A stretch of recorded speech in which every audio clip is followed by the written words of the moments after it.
especial para nós por abranger uma atividade essencial, atividade fim da Marinha do Brasil, que é o poder naval, em um momento em que outras temáticas paralelas estão a disputar as atenções institucionais. Quero reconhecer e enaltecer a presença do Dr. Ian Speller, como fez o nosso presidente do CEP, Emerente Zúcaro, ao início, um dos grandes nomes da produção do conhecimento no que tange ao poder naval, por sua presença aqui, que nos ajuda de alguma forma a fazer frente à endogenia, recebendo informações e reflexões de diferentes latitudes, digamos assim. Eis que estou diante de um enorme desafio de falar depois do professor Speller e antes do nosso subchefe de estratégia do Estado-Maior da Armada, a quem apresento desde já meus respeitosos cumprimentos. Aproveito para essas considerações iniciais para destacar que as ideias e informações que irei apresentar aqui são de minha exclusiva responsabilidade, não representando necessariamente o pensamento das instituições a que me vinculo. Iniciando, apresentando o roteiro, pretendo, então, oferecer algumas reflexões sobre o processo de formação e transformação do pensamento estratégico em poder naval, como sugere o nosso título. Então, começo com uma abordagem sobre a linguagem que nós usamos para fazer frente ao desafio de lidar com o pensamento estratégico e uma série de conceitos e construtos que nós utilizamos para nos referenciarmos aos nossos objetos de investigação.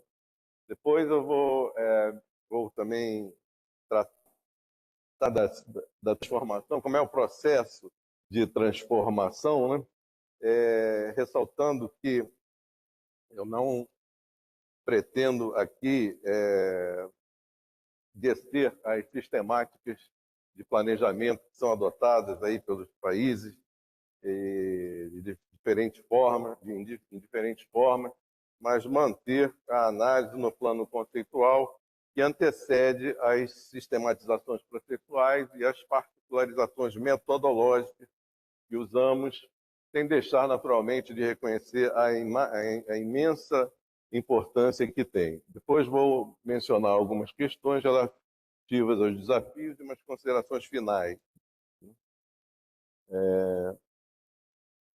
O primeiro ponto que eu gostaria de convidá-los a uma reflexão mais assim, marcada é justamente o problema da linguagem. A linguagem que nós usamos para tratar da complexidade que é o processo de planejar, de dimensionar, de projetar forças em geral. No nosso caso específico, o poder naval. Nós lidamos com uma série de construtos e conceitos que nós encontramos na literatura de metodologia científica, que os conceitos, os construtos são uma espécie de conceito intencionalmente inventado para fins de trato científico, enquanto os conceitos são referências mais simples e mais fáceis de identificar na realidade. Então, independente da complexidade que tem, quando nós usamos essas expressões, nós estamos lidando com significados, com conotações e denotações, em outras palavras, em sentido estricto ou figurado, que podem variar em função do ambiente e do campo disciplinar em que se está. Então, está um exemplo, acho que ninguém tem dúvida aqui de como se parece um navio. Porque um navio é um conceito, ao passo que é facilmente identificado pela nossa experiência em lidar com o objeto navio. que admite, claro, uma série de tipos, etc., mas é um conceito mais ou menos fácil de ser apreendido. Diferentemente disso, nós temos, por exemplo, a soberania. Soberania é algo mais abstrato que requer assim, um mergulho aos conceitos que a compõem, né? Então, o alerta é justamente esse, né? Nós usamos uma grande quantidade de expressões e termos para lidar com esse processo de planejamento estratégico que, às vezes, podem gerar equívoco ou fazer com que as orientações não sejam bem compreendidas ou que sejam interpretadas conforme as variações das conotações, dos significados que esses construtos ou conceitos permitem, né? E uma outra questão, eles são de difícil tradução, né? Nós assistimos agora a brilhante palestra do professor Ian Speller, também uma iniciativa dele durante o texto, de tentar clarificar significado de algumas expressões-chave, né? Mas eles podem ter diferentes significados em distintos contextos, né? Como eu mencionei, esses conceitos são de difíceis tradução. Algo pode se perder na tradução, né? No processo de tradução. Lembrando que nós temos uma marcada influência da literatura forânea, particularmente anglófona, quando o tema é poder naval, estratégia naval, planejamento de forças, etc. Invariavelmente, nós recorremos a uma vasta literatura que nos traz teorias e conceitos, né, gerados em ambientes distintos, em outras latitudes, né? Daí a importância de nós buscarmos sempre tropicalizar os nossos debates.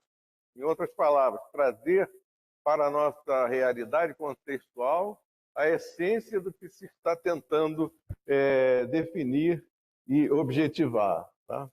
E, além do mais, um outro problema. Os conceitos de construção evoluem e se transformam ao longo do tempo. Um exemplo poderia ser a palavra soberania, né, que teve assim, desde a sua origem na teoria política moderna, ela vem representando basicamente o poder absoluto do Estado sobre seu território, né? E aí chegamos nos anos 90 e com o surgimento de alguns imperativos morais, esse conceito passou a ser relativizado, com aquela iniciativa de responsabilidade de proteger, desenvolvida no âmbito das Nações Unidas, em função de alguns acontecimentos, guerras e genocídios, etc. Então, esse conceito de soberania ele deixou de ter aquele rigor todo. Poderia fazer o mesmo com algo que ocorre no momento, que é o alargamento do conceito de segurança. Nós vamos comentar um pouquinho adiante. Mas o fato é que, com esse alerta, eu mostro aí um conjunto de expressões, termos, construtos e conceitos que nós temos que lidar para conduzir os processos que levam não só à formação do pensamento estratégico, como também ao próprio processo de planejamento de força, ou seja, a transformação do pensamento em forças a constituir. E isso nos traz a relevância, né? Nos faz destacar a relevância de estabelecer uma base conceitual comum, né? Que é um papel da doutrina. E aqui eu faço um parêntese para reconhecer o esforço que a Marinha tem feito em avançar nesse processo, né? Tivemos aí o ano passado, né, publicações novas, né, buscando atualizar a base doutrinária, mas não só isso, a criação de setores, né, nas nossas organizações especificamente dedicados a tratar com essa questão dos conceitos e das doutrinas, né? Isso representa assim um passo importante adiante no trato dessa questão. E ela nunca se resolve completamente, porque o processo é dinâmico, é de contínua evolução desses termos que nós utilizamos. Okay? Feito essa ressalva, como faz parte do nosso título da apresentação, eu gostaria aqui de exemplificar com a definição adotada pela Marinha de poder naval, né? É um construto composto de vários conceitos vamos dizer, menor complexidade, que permitem dar ao construto referentes de realidade. Então, poder naval por si só, solto numa frase, ou numa pesquisa, né, ele não tem, assim, não se tem ideia, a não ser que se conheça, por exemplo, essa definição operacional adotada na doutrina, o que compõe efetivamente o poder naval. E, possivelmente, essa definição não necessariamente ela tem eco em outros países. Então, eu adotei o construto do pensamento estratégico como ponto de partida para as reflexões que trago aqui. Então, o que seria esse pensamento estratégico? Na verdade, eu o vejo como uma visão predominante na elite política, dirigente, né, que tem representação ou influência política ou institucional, mas que se forma em uma dinâmica contextual. Ou seja, essa dinâmica contextual ela tem, vamos dizer, perspectivas diferentes também.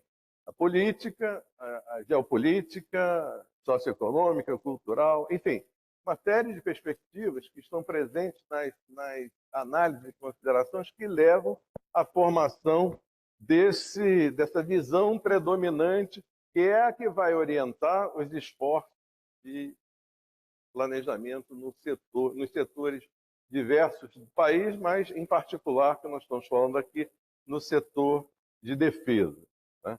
Então, o que compõe esse pensamento?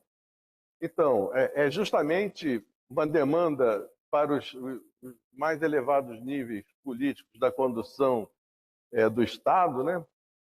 O exame e a interpretação do ambiente internacional, a identificação de ameaças à soberania ou aos interesses nacionais, né?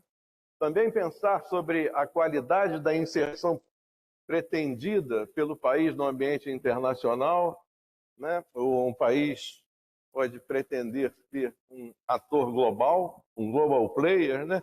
Pode, inclusive, almejar ter um local, um assento no Conselho de Segurança, né, da Organização das Nações Unidas, ter melhor participação nos órgãos decisórios, enfim, também faz parte dessa interpretação do sistema internacional. Aí aparecem as oportunidades e desafios, né? E também cabe a decisão e a escolha de que níveis de poder o país precisa acumular para fazer frente a essas ameaças identificadas. E aí, naturalmente, surgem as diversas expressões de poder, e a que nos interessa aqui em especial a expressão militar do poder nacional, né? Incluindo, naturalmente, o poder naval. Então, esse construto de pensamento estratégico, vamos dizer, se desenvolve, de certa forma, naturalmente, pela própria continuidade do sistema de gestão nacional. Então, agora vem a pergunta, onde é que está o pensamento estratégico nacional, né? Tudo isso que nós estamos falando termina ganhando expressão normativa pelos processos da condução política do Estado. Então, terminam se transformando em leis, normas, e as grandes referências para nós, em termos de pensamento estratégico voltado à defesa, começam na Constituição Federal, que que organiza e distribui responsabilidades sobre o uso legítimo da força do Estado, né? O artigo 142 dispõe sobre o emprego para que servem as Forças Armadas, né? E deixando o 144, por exemplo, com a questão da segurança pública. Mas isso também se decanta nos documentos infraconstitucionais, como, por exemplo, as leis e estratégias que lidam do setor de defesa, Política Nacional de Defesa, a Estratégia Nacional de Defesa e outros documentos que vêm na cadeia de derivações para o nível setorial do Ministério da Defesa e subsetorial das forças. Então, é um conjunto de normativo que termina compondo uma boa referência em termos de planejamento estratégico. Na Constituição está, por exemplo, que o Brasil valoriza o multilateralismo e valoriza a solução pacífica de controvérsias, que valoriza a não intervenção em outros estados, né? E que só vai utilizar a energia nuclear para fins pacíficos.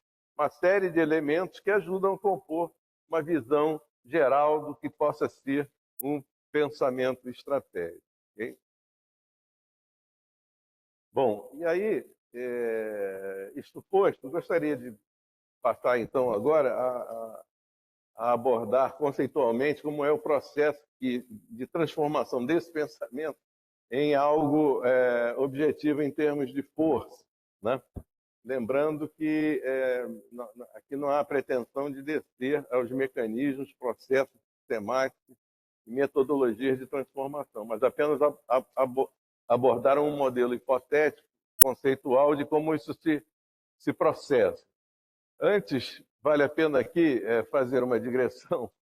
Talvez os senhores já estejam familiarizados com esse mapa. Ele foi editado há não muito tempo atrás pelo IBGE, mas que ele tem assim uma espécie de capacidade de comunicação bem interessante em termos de pensamento estratégico, né? Esse é um mapa que este ano o Brasil, e aqui a cidade do Rio de Janeiro, a capital do G20, né?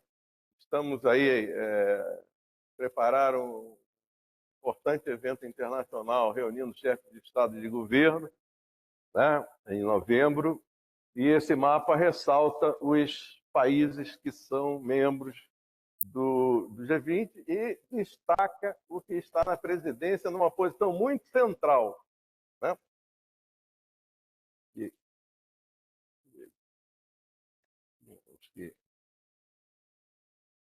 Aí, mas tem algo ali também interessante, que é a inclusão no mapa dos limites das águas jurisdicionais brasileiras, que é algo relativamente novo, né? Um mapa de certa magnitude, editado por um instituto da magnitude do IBGE, já começa a aparecer vamos dizer, um reconhecimento e a força imagética que nós estamos vendo tem o poder de comunicar com a sociedade em geral. Enfim, acho que é algo positivo, né? Mas é justamente esse mapa que dá a ideia que eu pretendo aqui desenvolver, que é a inserção do Brasil no sistema internacional. E a interpretação disso é fundamental para a formação do pensamento estratégico e as orientações do nível político, né? Aqui simbolizando, né, esse processo, nós temos aí 4 importantes perspectivas, né? A primeira, a mais elevada, do poder político, que precisa formular as políticas de segurança e de defesa, como naquele processo que eu mencionei anteriormente, que é identificando as ameaças que são perceptíveis ameaças ao Estado brasileiro e aos interesses nacionais que emanam desse sistema internacional. Lembrando que a segurança e a defesa conformam um bem público. Ou seja, é um bem que é um dever do Estado proporcionar. Né? Isso está muito bem registrado nos fundamentos dos fundamentos econômicos do poder militar, né? Os grandes autores desse tema, como o próprio Adam Smith, o Alexander Hamilton e o Frederick List, em suas obras, eles destacaram assim com muita clareza que não há dúvida quanto à obrigatoriedade do Estado em prover esse bem público a toda a sociedade. Né? Bom, aí, então, uma vez emitidos esses objetivos formulados, né, tem um setor de estratégia que vai ter que lidar com uma equação bastante complexa, que vai lidar com objetivos, recursos, modos, meios e fins, né, para justamente transformar esse pensamento, já sob a forma de políticas públicas e orientações e metas, né, e objetivos, em uma lista de base material a ser construída, ou seja, uma lista de meios a cumprir. Está ali mencionada uma expressão, fleet design, há várias outras, mas é nesse processo que são geradas as encomendas tecnológicas que vão, vamos dizer, alimentar ou não a base industrial de defesa, né? Dependendo do patamar científico-tecnológico em que elas vêm. É claro está que a parte de economia perpassa todo esse processo, como um fator limitador ou viabilizador. Se aquele lá em cima, se aquele sarrafo é colocado muito alto, ou seja, as metas políticas estabelecidas são de maior assim, relevo e magnitude, no processo de transformação ali da equação de defesa, provavelmente vai gerar demandas materiais de alto teor tecnológico e, possivelmente, a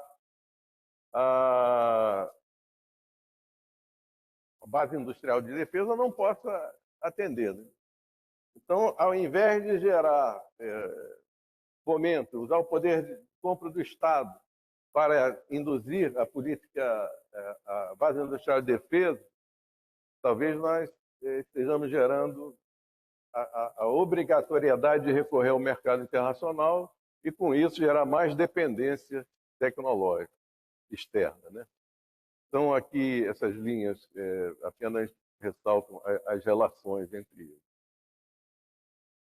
O problema que pode advir daí é o seguinte, é um diálogo incompleto ou um mau diálogo entre essas perspectivas, um diálogo deficiente, né?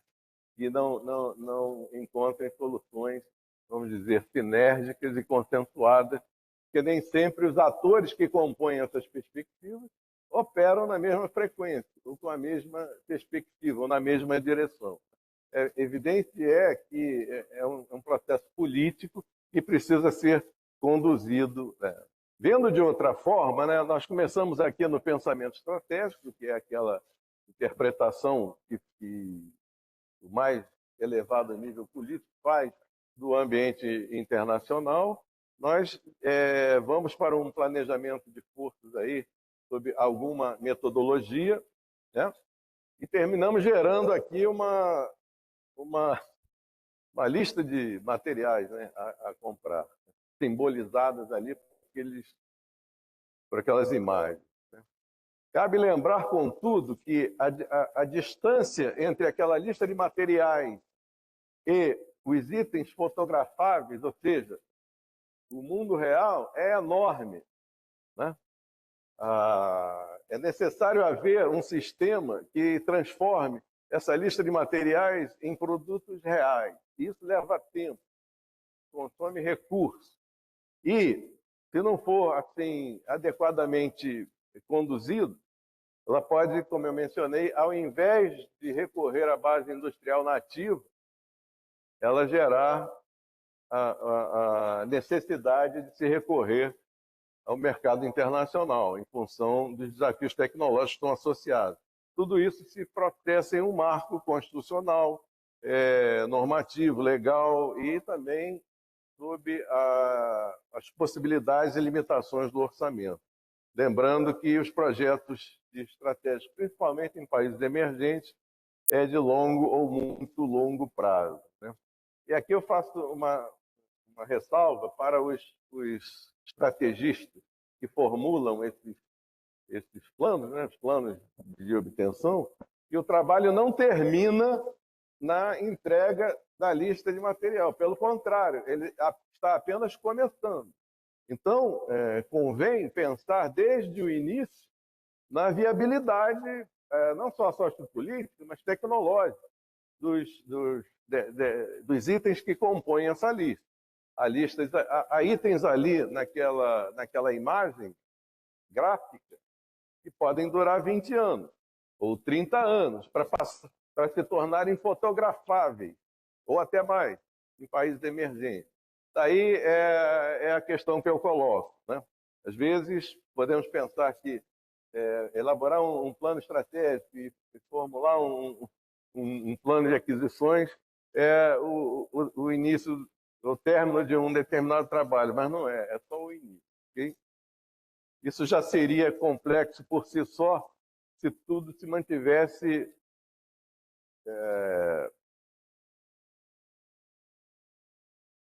constante, mas não é o que acontece na realidade, né?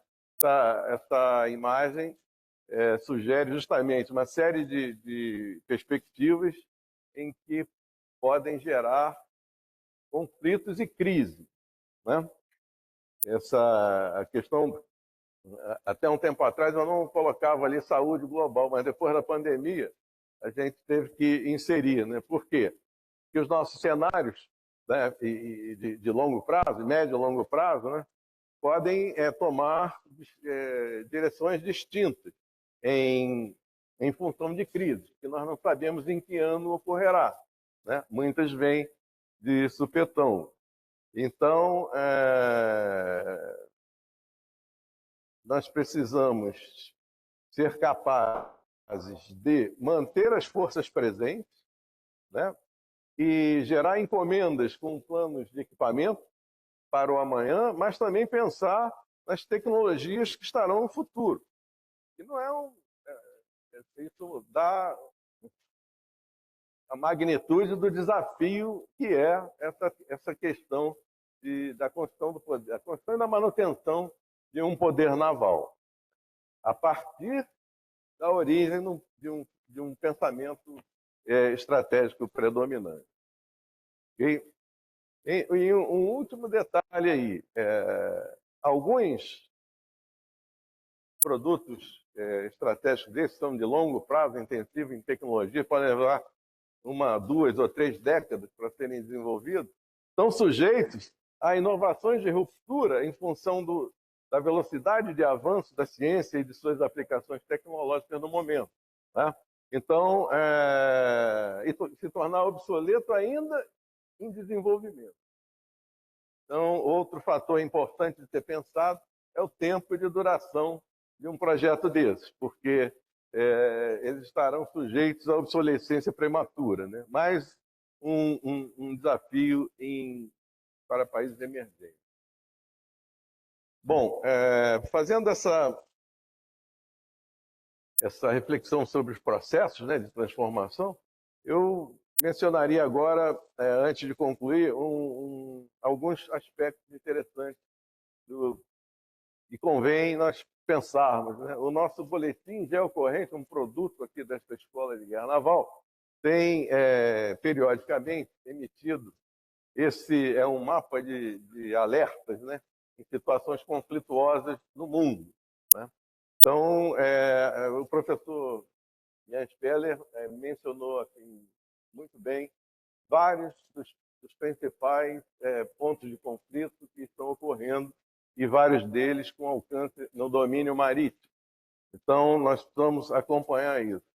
Essa é uma imagem metafórica, né? Não sei se os senhores conhecem, mas tem uma ONG internacional chamada Boletim de Cientistas Atômicos, e eles operam desde 1945 e criaram em 1947 esse relógio aí, Doomsday Clock. É um relógio assim que marca o apocalipse. Se o ponteiro chegar à meia-noite, corresponde a que nós chegamos ao juízo final. E eles movem esse relógio em função dos perigos que existem, os perigos de alcance planetário, principalmente o nuclear, né? Então, este ano, há um ano atrás, eles até mudaram a escala, que eles consideravam minutos, mas agora passaram para segundos, porque nunca estivemos tão perto de, na visão deles, quebrar o tabu nuclear, que já dura 79 anos. O tabu nuclear, aquela ideia de que o último uso de artefato nuclear foi em 1945. Vemos também o centro de gravidade econômico do mundo movendo-se na direção Ásia-Pacífico, o que é outro fator vamos dizer, de geração de conflito, né? Há também uma guerra econômica em andamento, em uma nova escala do que ocorria anteriormente, né? Usando os instrumentos da economia como armas, né? Esse sistema de sanções que nós vemos em aplicação atualmente, né? Por exemplo, na guerra da Ucrânia, é algo que nos faz pensar pelo poder disruptivo que tem para as cadeias globais de suprimento, inclusive algumas das quais nós dependemos, né? Um outro indicador importante é que o mercado de defesa está em franca ascensão, né? Aquele é o gráfico do relatório do CIPRE, né, que todo abril de cada ano ele publica. Nós vemos que esse mercado, né, rompeu a barreira dos 2 trilhões de dólares em 2019, 2020, e hoje nós já estamos na faixa dos 2,3, 2,4 trilhões de dólares. É algo assim bastante significativo, porque reflete a disposição dos Estados em investir em armamento.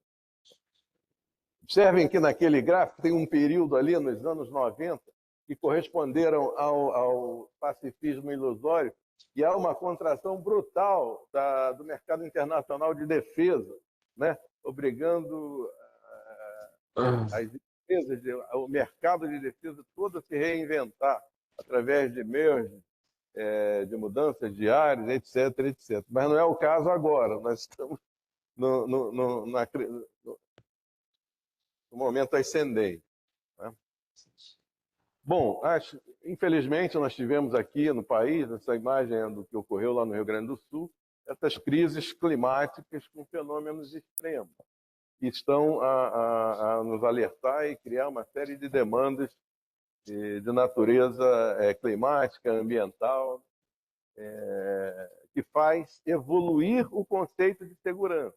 Aquele conceito de segurança nacional que tínhamos, ele está sendo, vamos dizer, aos poucos transformado, com o foco sendo deslocado da segurança nacional para a segurança humana, né? E aí aparece segurança ambiental, segurança climática, segurança alimentar, segurança sanitária, segurança energética e todo um amplo leque de conceitos de segurança que passam a conviver com as demandas e os pleitos por atenção institucional, né? A questão da elevação do rio dos oceanos, né? E uma corrida armamentista naval. Acho que não há muita dúvida, né? Já foi também destacado aqui pelo professor Ian Speller, uma corrida armamentista naval no cenário. Na verdade, é uma corrida armamentista, mas eu destaco aqui a natureza naval dela com um dado interessante que o professor Ian mencionou, que em 20 anos houve um salto extraordinário na composição da Marinha Chinesa, né? E acho que é desnecessário também ressaltar o que nós já podemos antever inovações de ruptura nessa área de tecnológica, né? Há uma verdadeira corrida tecnológica e a disputa por liderança, por exemplo, no uso, manejo e aplicação da revolução da tecnologia disruptiva, né? No âmbito dessa chamada quarta revolução industrial, né? Com todos esses avanços de processos, de manufatura aditiva, né? Já há as primeiras máquinas moleculares sendo geradas, né? Tive um prêmio Nobel da Química uns anos atrás para os que conseguiram fazer, transformar em realidade essa ideia das máquinas moleculares. Então, Aí, tem já foi aí sorteado ponto. eu mencionei manufatura aditiva, a hipervelocidade, a miniaturização, O a gato não dimensão respondeu nano, ainda né? não, tá? Nanotecnologia e por aí afora. O japonês chato ainda não respondeu, não. Ainda vai Bom, ler. Ó, o ponto é negócios claro eletrônicos, que, internet das coisas, principalmente em países conceito e simbologia como do o nosso e na fluxograma. América do Sul, está É aí esse uma sim, chato. questão colocada do crime organizado transnacional, né? Mas não só aqui. Aquela imagem é de um submarino transportando droga. Temos aí, também foi mencionado do professor Ian, a questão das infraestruturas críticas e de cabos submarinos. Vemos aí que as marinhas em geral estão se preparando para esse exercício, né, de proteção de infraestruturas críticas. Inclusive foi mostrado um navio especializado em proteção de infraestrutura crítica. E, por fim, ali eu menciono aquela ideia que eu comentei, né? A evolução do conceito de segurança. Porque dos cenários que nós temos visto e participado aqui, eu particularmente, né? O que eu vejo, teve um seminário grande no BNDES ano passado, onde estavam todas essas seguranças aí presentes, ladeando com a segurança nacional e segurança marítima e outros, e outros, e outros.